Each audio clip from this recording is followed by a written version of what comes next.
"Train him well," my boss said, clapping a hand on my shoulder. "You two will be a great team." The intern smiled, nervous, eager. I nodded politely, shook his hand. My boss turned to the CEO and chuckled in Mandarin. "Once he's trained, we'll fire him." They both laughed. I didn't, because what they didn't know was that I studied in Shanghai for 3 years. Lived, worked, fought to survive in the alleys and boardrooms of a place where tone was everything. My Mandarin was cleaner than his expense reports. But I smiled, said nothing, because the moment you show them you understand, the game ends, and I had just decided to win. When I started at Solvex, I was naive, believed in merit, believed in him, Bryce Whitman. He'd recruited me straight out of grad school, said I was exactly what this firm needs. I was the first to arrive, last to leave. I covered for his mistakes, presented his work, and made him look smart in every pitch. He called me kid, like it was affection. But the affection wore off the day I got too good. When I closed the Virion deal on my own, he took credit, said I was just his assistant. When I questioned the Q4 bonuses and noticed mine didn't match my targets, he said, "There's just not enough in the pot this year." There was, just not for me. I told myself I'd work harder, that he'd see my worth. Then he brought in the intern, fresh out of college, barely knew how to forward an email.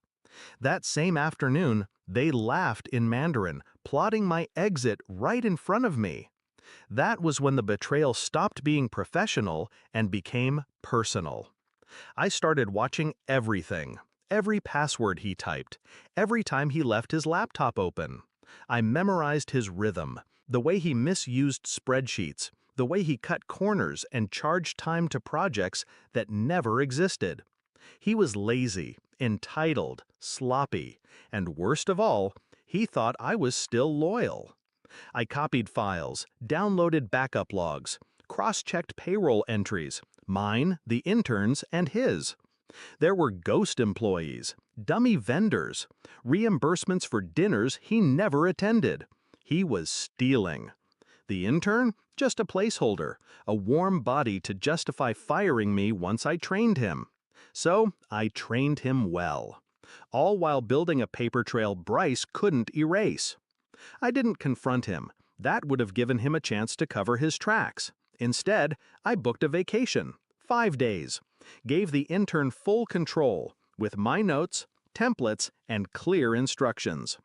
Then I called a friend at a rival firm, asked if they still needed a forensic analyst for that auditing role. They remembered me, welcomed me with open arms. Before I left, I printed a single document. It was a breakdown of the firm's last 18 months of payroll fraud, highlighted, timestamped, and signed off under Bryce's login.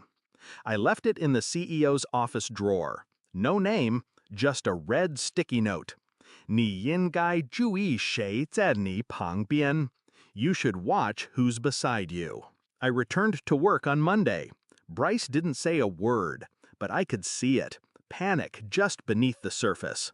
The intern avoided eye contact. The CEO? Cold, controlled, observing everything. Then Friday came. Bryce called me into a glass conference room. "I'm going to have to let you go," he said, pretending regret. "It's not personal, just company direction." I nodded, slowly, understood. He slid a manila envelope toward me. Severance, NDA, the usual muzzle. I didn't touch it.